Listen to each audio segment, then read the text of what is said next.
Magandang araw sa inyo mga lods. May pagkakita tayong content dito. Ano ito kasi crankcase na wala nang kabuhay-buhay pero lagyan natin ng buhay.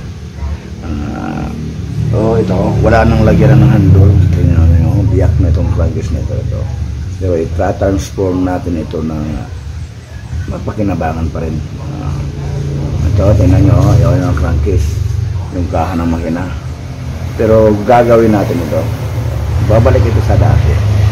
Pero ito, wala na dito. Yung lagyan ng handle. Pero original kasi ito. Kaya nga, trinabaho ko para mapakinabangan pa. Kaya maraming naghahanap ng second hand. Subayan yung kunti lang yung pera. May mga customer naman tayo na kunti lang yung pera. Pagbibigyan natin. Pagbibigyan natin ito. Tingnan mo.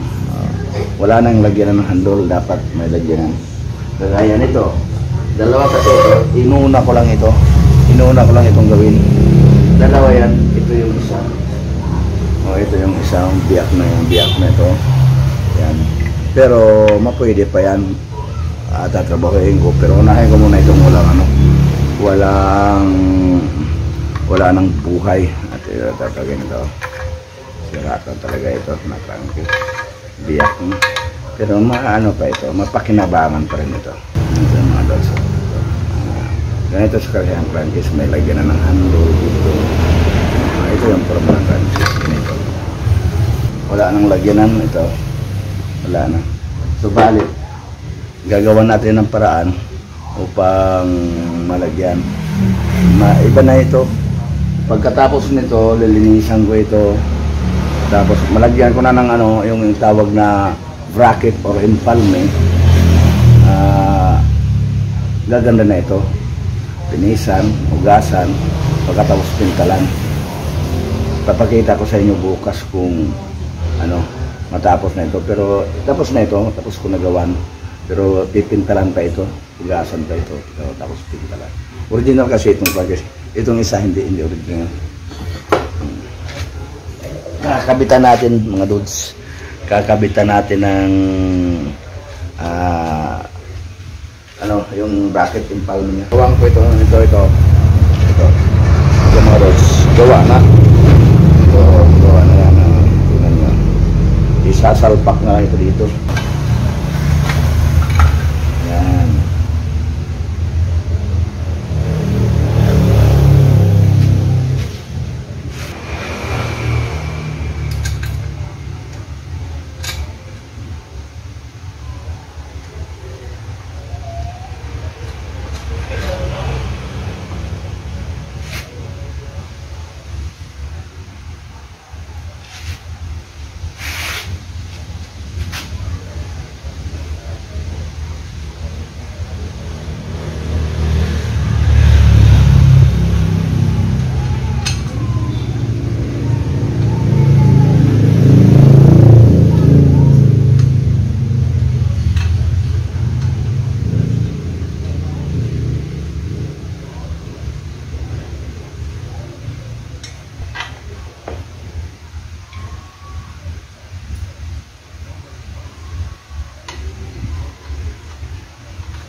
Ayan nyo mga dots. May na siya, may empalme. Parang crankcase na tingnan nyo. Balik ka rin natin. Ito. Crankcase na yan. Tapos may bakal nakabolt na yan. Pero wala na, may lagyan na naman. Kanina biyak mo na ito dito, biyak. Ngayon may ginawa ako. Ang ganda na. Hindi, parang may lagyan na ng handle. Tapos kumpleto na. Ganito kasi yan. Ito yung crankcase na luma.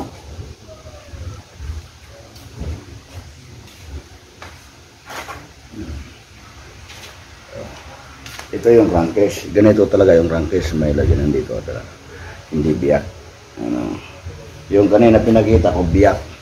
Transfer ko na, okay na. Wala nang biyak. Dinagyan na natin ang ano, bracket and palm.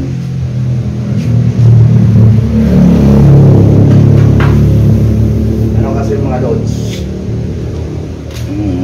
Yung imposible na dito, maging posible pa. Yung hindi na magamit na crankcase, magamit mo pa. Kaya nito, pag napintalan nito, hindi mo na mapansin. Maganda na tingnan. May bracket yan dito, hindi yan gagalaw talaga. May mga lock ito. Ginawa ko may mga lock yan dito. Nakalock yan dito, yan dito. May lock yan dito sa loob. Ginubang ko, pinaslakpan. May groove kasi ito. Tapos naka-bolt. Ito yung bolt niya dito. Tapos yung bolt niya dito. Kabit mo ng handle, hindi talaga yan gagalaw. Okay na, wala pang diferensya ito dito. Wala pang diferensya. Hindi kagaya nitong isa. Itong ganito. Diyak na. Kaya mo, diyak na. Wasak na. Pero may paraan pa rin ito. Ipapakita ko rin sa inyo kung matapos na ito. At sa mga biyak na, may ano, hindi yung matibay, pero matibay talaga. Hindi yung masyadong matibay, pero matibay talaga. Magamit mo pa talaga. Tapos makabili ka pa ng crankcase na bago. Kung gusto mong bibili ng original. Pero mapakinabangan mo.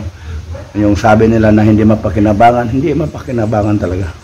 Dahil maganda ang pagkatrabaho. Maganda pa, durable pa. Mapakinabangan mo yan. Yung mga ganito. Kailan ito masisira. Wala mang diferensya nito dito. Dito wala. Dito wala. Hindi man biyak. Ito man lang yung lagyan ng handle. Dahil natamaan ito ng kahoy. Pak na ganoon na pagtumba. Dahil natanggal yung nasa ibabaw nito. Ito. Tanggal. Ay mga dods, nakabit ko na ito. Subalit lalagyan pa ito ng mga lock dito. May mga lock akong ginawa dito. Dito, may nakagawa na. Ito, una pa lang ito ginawa. Para in case of emergency, may naghahanap kasi, sabing bilhin daw niya ito. Kaya nga trinabaho ko na lang. Para makabili tayo ng bigas, makabayad tayo ng pangkurente, at least makabayad-bayad tayo ng mga utang natin. Kahit pa paano. Marami kasing makina dito. Ang dami Tingnan nyo.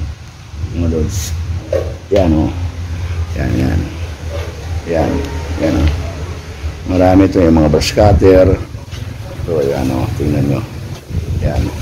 May ano pa doon. Yung iba kasi hindi pa kinuha. Wala pa sigurong budget na pera. Para anuhin natin na wala pang pera ang budget. Yun nga, isa agad doon na malaki yung damage niya. Pero tapos, tinapos ko na.